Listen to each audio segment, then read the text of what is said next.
नमस्कार दोस्तों, स्वागत है आपका हमारे चैनल में। दोस्तों, इस वीडियो के अंदर अभी हम लोगों के 40 क्वेश्चन का साइंस का सेट देखने वाले हैं, जो कि रेलवे ने पिछले 20 वर्षों में सबसे ज़्यादा बार ये क्वेश्चन पूछा है। ठीक है, और आने वाले दिनों में भी ये क्वेश्चन पूछा ही जाएगा। तो आप इन एक एक क्वेश्चन को रट लीजिए। उससे पहले चैनल पर आया तो चैनल को सब्सक्राइब कर, जो पास वाले घंटे का निशान है इसे भी ऑन कर दें। ठीक है, तो देखिए यहाँ पर हमारा पहला क्वेश्चन है, किसकी उपस्थिति के कारण रक्त वाहिका में बहते समय रक्त जो है थक्का नहीं जमता है।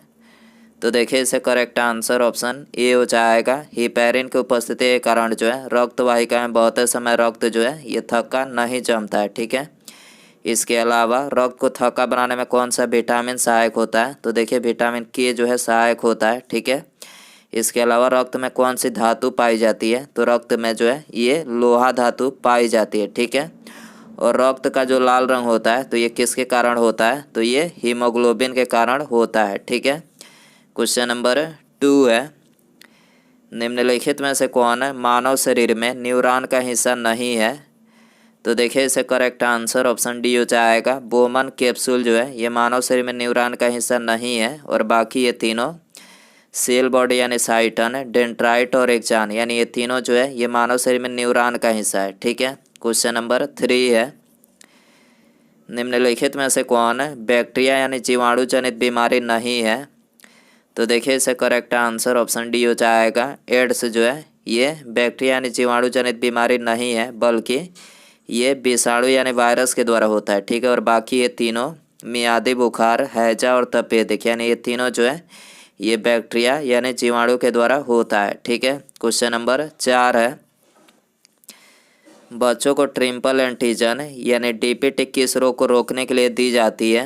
तो देखिए बच्चों को ट्रिपल एंटीजन जो है ये डिप्थीरिया, कुकुर खांसी और टीटनस यानी इन तीनों को रोकने के लिए जो है दी जाती है। ठीक है, तो यहाँ पर ए करेक्ट हो जाएगा। क्वेश्चन नंबर 5 है, रक्त स्राव को रोकने के लिए आमतौर पर किस एल्युमिनियम लवण का प्रयोग किया जाता है। तो देखिए इसे करेक्ट आंसर ऑप्शन डी हो जाएगा। पोटासियम का जो है प्रयोग किया जाता है। ठीक है, रक्त स्राव को रोकने के लिए आमतौर पर किस एल्युमिनियम लवण का प्रयोग किया जाता है। तो ये पोटासियम का जो है प्रयोग किया जाता है। ठीक है, क्वेश्चन नंबर 6 है, निम्नलिखित में से वह रुधिर वाहिका कौन सी है जो जिगर को ऑक्सीजन जनित रुधिर ले जाती है।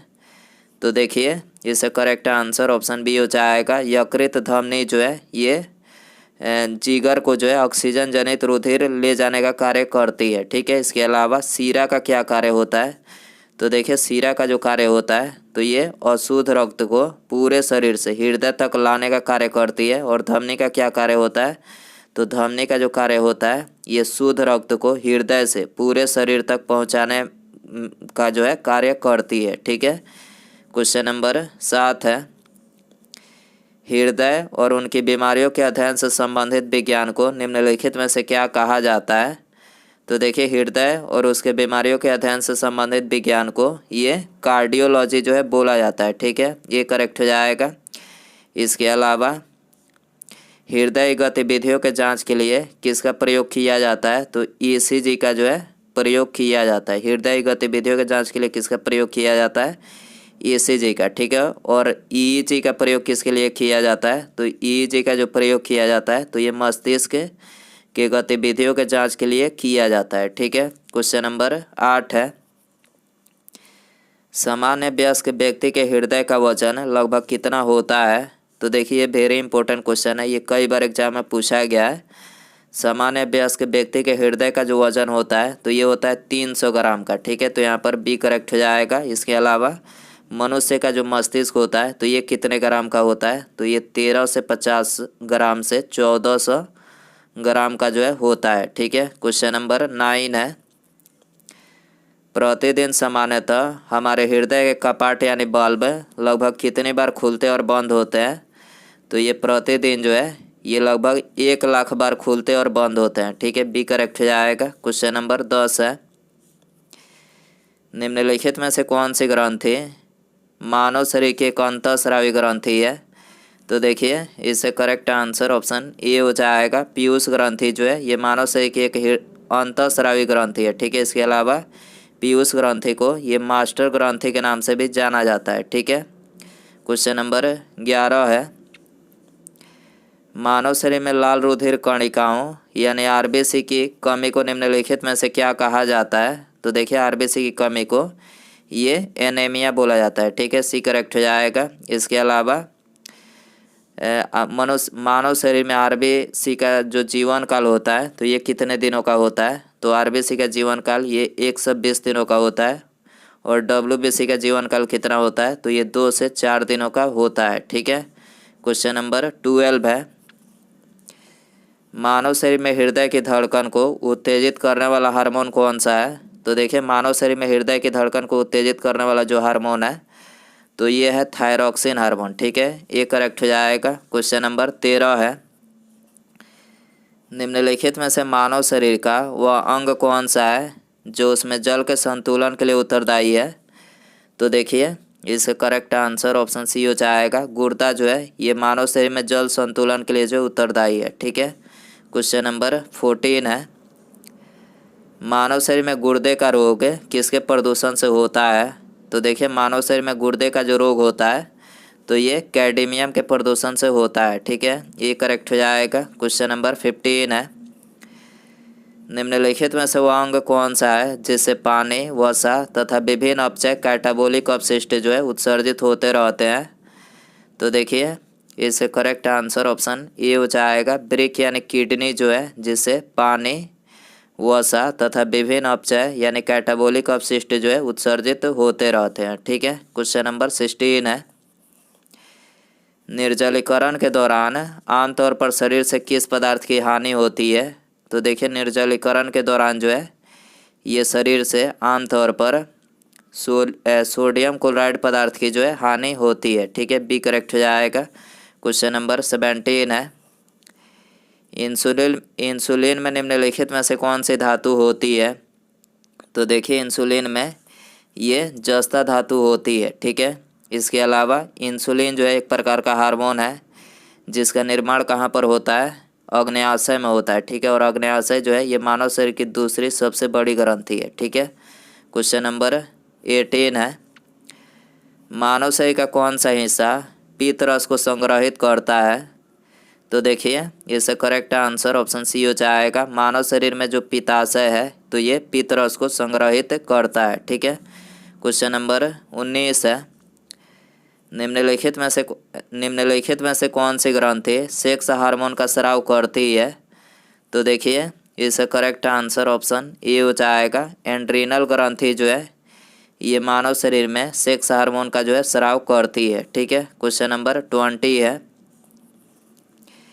किसी कोशिका की कौन सी कोशिकांग को कोशिका के पावर हाउस के रूप में जाना जाता है?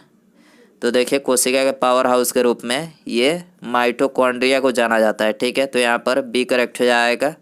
क्वेश्चन नंबर 21 है, नेफ्रॉन निम्नलिखित में से किससे संबंधित है? तो देखिए नेफ्रॉन जो है ये वृक्क से संबंधित है। ठीक है, बी करेक्ट हो जाएगा। क्वेश्चन नंबर 22 है, हृदय से शरीर की ओर रक्त ले जाने वाले रक्त वाहिनियों को निम्नलिखित में से क्या कहा जाता है?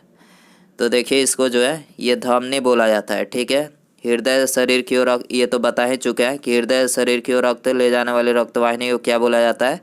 तो धमनी बोला जाता है। और सीरा का क्या कार्य होता है? तो देखिए सीरा का जो कार्य होता है तो ये अशुद्ध रक्त को पूरे शरीर से हृदय तक लाने का कार्य होता है। ठीक है। क्वेश्चन नंबर 23 है, निम्नलिखित में से कौन सी ग्रंथि वृद्धावस्था में लुप्त हो जाती है? तो देखिए इसे करेक्ट आंसर ऑप्शन डी हो जाएगा। थाइमस ग्रंथि जो है ये वृद्धावस्था में लुप्त हो जाती है। ठीक है। क्वेश्चन नंबर 24 है, थाइमस ग्रंथि जिस हार्मोन को पैदा करती है उसे क्या कहा जाता है? तो देखिए उसे बोला जाता है थाइमोसिन। ठीक है, थाइमस ग्रंथि जिस हार्मोन को पैदा करती है उसे क्या बोला जाता है? तो ये थाइमोसिन जो है बोला जाता है। ठीक है। क्वेश्चन नंबर 25 है, भोजन को ऊर्जा में बदला जाता है। तो देखिए भोजन को ऊर्जा में ये माइटोकॉन्ड्रिया के द्वारा जो है बदला जाता है। ठीक है, सी करेक्ट हो जाएगा। क्वेश्चन नंबर 26 है, मानव शरीर में ऐसी कौन सी ग्रंथि है जिसका संबंध है शरीर की उत्तेजना से है? तो देखिए इससे करेक्ट आंसर ऑप्शन डी हो जाएगा। अधिभृत ग्रंथि जो है ये मानव शरीर में ऐसी ग्रंथि है जिसका संबंध जो है शरीर की उत्तेजना से है। ठीक है, क्वेश्चन नंबर 27 है। उत्तेजना के समय निम्नलिखित में से कौन सा हार्मोन अधिक मात्रा में उत्सर्जित होता है? तो देखिए उत्तेजना के समय सबसे अधिक मात्रा में ये एड्रेनलिन जो हार्मोन है ये उत्सर्जित होता है। ठीक है, सी करेक्ट हो जाएगा। क्वेश्चन नंबर 28 है। निम्नलिखित में से कौन सा हार्मोन स्त्रियों में पाया जाता है? तो देखिए स्त्रियों में ये एस्ट्रोजन और प्रोजेस्टेरोन यानी ये दो हार्मोन जो है ये स्त्रियों में पाया जाता है। ठीक है, और टेस्टोस्टेरोन जो हार्मोन है ये पुरुषों में पाया जाता है। ठीक है, टेस्टोस्टेरोन पुरुषों में पाया जाता है और एस्ट्रोजन और प्रोजेस्टेरोन ये दोनों जो है ये स्त्रियों में पाया जाता है। ठीक है, तो यहाँ पर 1 और 2 जो है दोनों करेक्ट हो जाएगा। क्वेश्चन नंबर 29 है। एस्ट्रोजन का स्राव निम्नलिखित में से किसके द्वारा होता है? तो देखिए एस्ट्रोजन का जो स्राव होता है तो ये ग्रेफियन पुटिकाओं के द्वारा होता है। ठीक है, तो यहाँ पर डी करेक्ट हो जाएगा। क्वेश्चन नंबर 30 है। निम्नलिखित में से कौन सा केवल स्त्रियों में पाई जाती है? तो देखिए इससे करेक्ट आंसर ऑप्शन सी हो जाएगा। अंडाशय जो है ये केवल स्त्रियों में पाई जाती है। ठीक है, सी करेक्ट हो जाएगा। क्वेश्चन नंबर 31 है। यदि किसी सरल लोलक की लंबाई 4% बढ़ा दी जाए तो उसका आवर्तकाल कितना हो जाएगा? तो देखिए उसका आवर्तकाल जो है ये 2% जो है बढ़ जाएगा। ठीक है, तो यहाँ पर बी करेक्ट हो जाएगा। क्वेश्चन नंबर 32 है। ऊष्मागतिकी का प्रथम नियम निम्नलिखित में से किस अवधारणा की पुष्टि करता है? तो देखिए ऊष्मागतिकी का जो प्रथम नियम है तो ये ऊर्जा संरक्षण की पुष्टि करता है। ठीक है, तो यहाँ पर ए करेक्ट हो जाएगा। क्वेश्चन नंबर 33 है। सूर्य की किरणों की तीव्रता मापने वाले उपकरण को क्या कहा जाता है?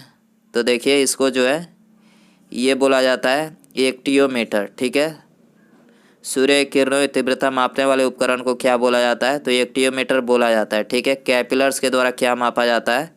तो कैपिलर्स जो है ये कंपास मापने की इकाई है। ठीक है, क्रेस्कोग्राफ के द्वारा पौधों की वृद्धि दर मापा जाता है और गैल्वेनोमीटर के द्वारा जो है ये अति अल्प विद्युत धारा का जो है मापन किया जाता है। ठीक है, क्वेश्चन नंबर 34 है। वह निषेचन जो मादा के शरीर के अंदर होता है निम्नलिखित में से क्या कहलाता है? तो देखिए ये कहलाता है आंतरिक निषेचन। ठीक है, वह निषेचन जो मादा के शरीर के अंदर होता है क्या कहलाता है? तो ये आंतरिक निषेचन कहलाता है। ठीक है, क्वेश्चन नंबर 35 है।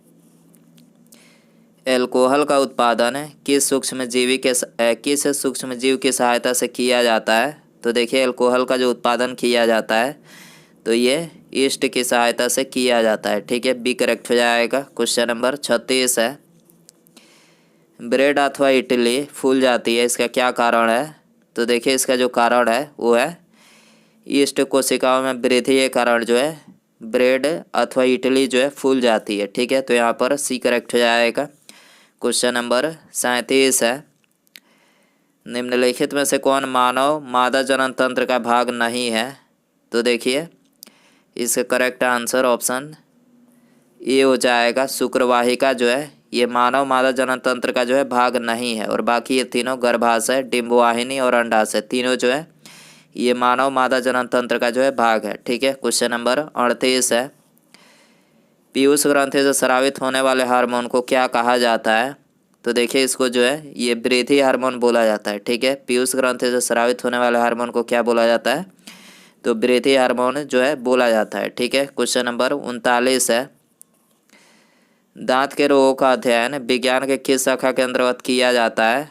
तो देखिए दांत के रोगों का जो अध्ययन किया जाता है तो ये ऑडोंटोलॉजी के अंतर्गत जो है किया जाता है। ठीक है, तो यहाँ पर ए करेक्ट हो जाएगा। उसके बाद यहाँ पर हमारा अगला क्वेश्चन है।